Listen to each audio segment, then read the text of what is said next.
What's going on, y'all? This is Greg. Greg said it. Back with another one here.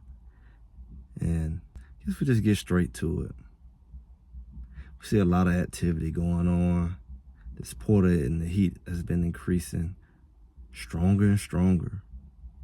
And to the point where we've lost a lot of players that a lot of people didn't expect. There was some warnings, but we didn't quite know who. Could have been anybody, really. Everybody holds each player so near and dear. Colorado fans love their players. They know them. They get to know them so intimately before they even come. A lot of content creators do a good job letting us know who the players are, where they come from, even get to interview their parents. And it's an interesting situation because when you really look at it in Colorado is a new team. I mean, as it really last year, so everybody's new. And to see some people come and leave so quickly, that's a lot for some people. It's like a separation anxiety for some. And we've seen some people who, I guess we can pretty much say we're going to be some people we have to depend on and count on this year, leave. And I think when that happens, then you see it happen back to back, and there's really no explanation, it causes a lot of anxiety. And it makes people want to have questions, rightfully so. And Colorado's already, been building trust with a lot of people from after last season. A lot of people want to believe. A lot of people can't believe. And when, players leave that were held in high regard, it's a lot. Because you got to think about it. Now, anybody else who come in, they got to build their faith in them, confidence, and get to know them and hope that they are what everybody say they are. And sometimes it's easier to deal with what you know than what you don't know, And yeah, it may have something better, but it's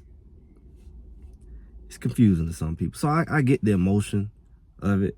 And some people say, don't worry about it. And maybe they know a little more than average. But we've seen pretty much our running back room clear out.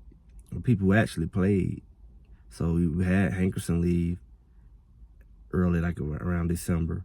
And then McCaskill stayed. I thought he probably would have left then. He stayed. He was engaged. Dillon stayed. Nobody really predicted Dillon would leave because he's Coach Prime boy. He's been there forever. You think he was going to ride or die with Colorado. You thought he would go to the end, especially with his relationship with Coach Prime. And I think that's what throws a lot of people because it's like something got to be going on. Then you see Savion, who came with Coach Prime. He's been kind of incognito lately, kind of just like ain't really making his way back to the field, injury or whatever. And you kind of can see some signs because I've been seeing, okay, we got a new running back out of the portal. Decent size out of Ohio State. But then I seen another one. There was another Ohio, big 6'2", 230 plus running back. And I said, if he come, we're going to see some stuff shake. But I'm thinking maybe Savion Wilkerson would be that guy because it's like that's going to be, the depth's going to bump him way back out.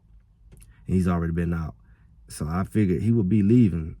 And people say that guy, he's already committed but decided to come visit Colorado anyway. So I was like, oh, goodness, look like he may come. We already got the first running back. The second one come, Wilkes gone, and Wilkerson. And before I know it, I hear Wilkerson and Dillon gone. And I definitely didn't predict Dillon. So it's like, wow, you lost McCaskill just days ago. We lost Dillon, who either they was going to be 1 or 2, and then Wilkerson, who was the backup. The only person left really is Welch as far as a scholarship running back. And that makes people like, oh, goodness, what we're going to do? And they don't know. It's probably stuff already lined up. It's probably had a lot to do with them leaving, especially this first running back coming in. If that second one come in, then, it can make sense because both of those running backs are bigger. Now, nobody would have the speed of Dillon, but we have a Cam McHale coming in who's pretty fast. For a young freshman who typically can come out the backfield and receive a lot like what Dillon was trying to do. So I can see why the coaches probably wouldn't trip because he's similar to Dillon, maybe a little bigger. Then we also have Draylon Miller, also a young guy who's a receiver who can also come out the backfield. He's a big guy. They compare him to Deebo Samuel. So it's not nothing to really fret. Like, oh my goodness, we lost talent and we have no talent coming in. And it could possibly be a better fit for need coming in. You just have to let time go. But I know it's been a lot because you saw Kamani leave, and even though he haven't done much, it was a lot of trust and a lot of belief put on him. And even he may have a placement that's as far as performance, it may already be there. So it may not be as the biggest deal, but when you have like, oh, he was the 5-star, he was the #1 on the jersey, Coach probably get, and it's like, how did he leave? And a lot of people had more belief in him than others. So Colorado has a torn fan base right now. They're all over YouTube, all over Twitter, even on Facebook. Like, and the haters love it and the doubters love it because they don't really know nothing anyway. So that Portal monster has striked again. But don't get it twisted. That portal has been attacking everybody.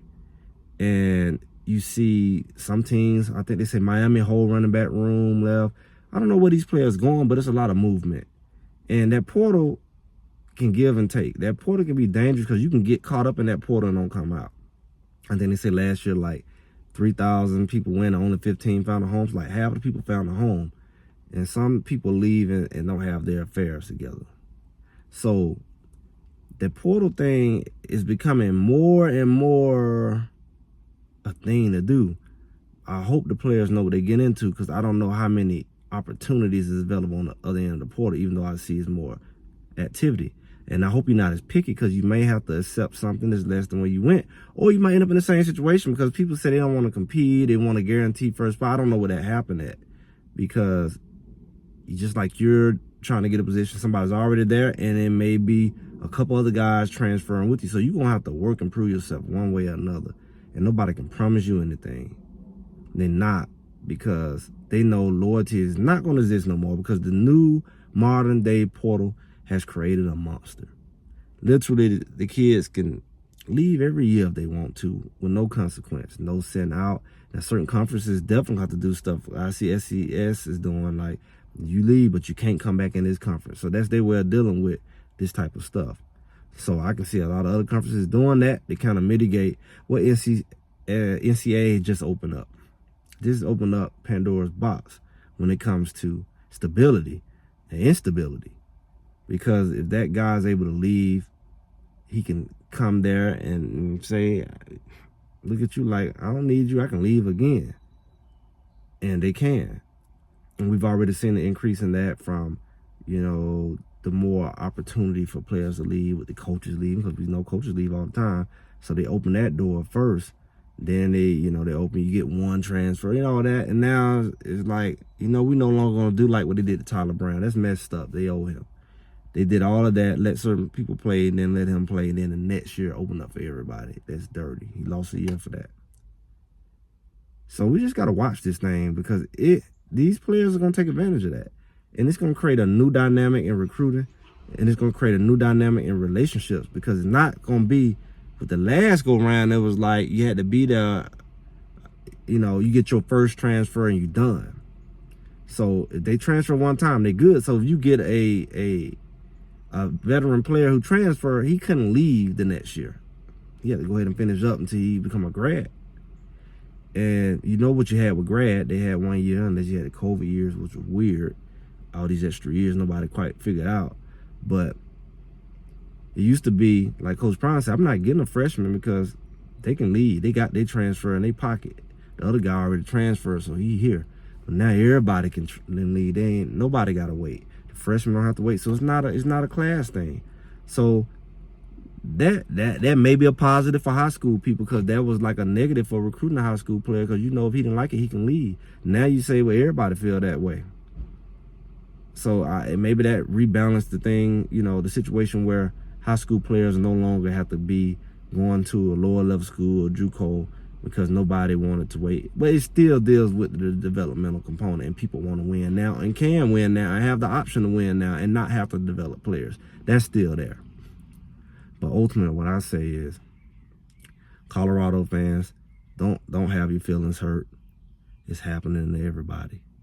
And it really takes away the stability of anybody unless they just have less turnover. But the way the culture is going for this college football in particular, it's gonna be a mentality for the kids coming out of high school. I can go there, I can always leave, or I can transfer and I can jump right back in the portal if I don't like it. There's no restriction, and I think that was the purpose of the restriction, to provide a stability for the teams to know what they got. Because if you can get 50 and lose 50 the next year, you always got a massive recruit. You're not just filling in, several spots. You replenishing the roster every year. And you can just say bye-bye to the term student athlete, because I don't know how in the world you're going to maintain your credits and all that jumping all over the place, unless they got a fix for that too. Because I know what transferring is like. You can transfer and you better be going right down the street. And you definitely better be in state because you got the same educational system. But I know that the credits don't transfer over the same when you go from other systems or other states. So you changing your degree, not your degree, might as well be changing it, but you changing your school every year. I guess you ain't gonna be caring about your classes, because I don't know how you have stability in your academics when you keep moving like that. You can't buckle down and get your summer classes because you're moving every summer. And the relationships you built to help you academically and the program you are in, if you keep changing that, it's just not the same. So it's really, they're gonna have to really take a look at this, because this thing will get out of hand quick, and I think it already has. Because I think once the big boys realize it's just not affecting the little boys, it's affecting everybody, they're gonna have to come to a resolution. The portal monster is active and is engaged. But that's just me.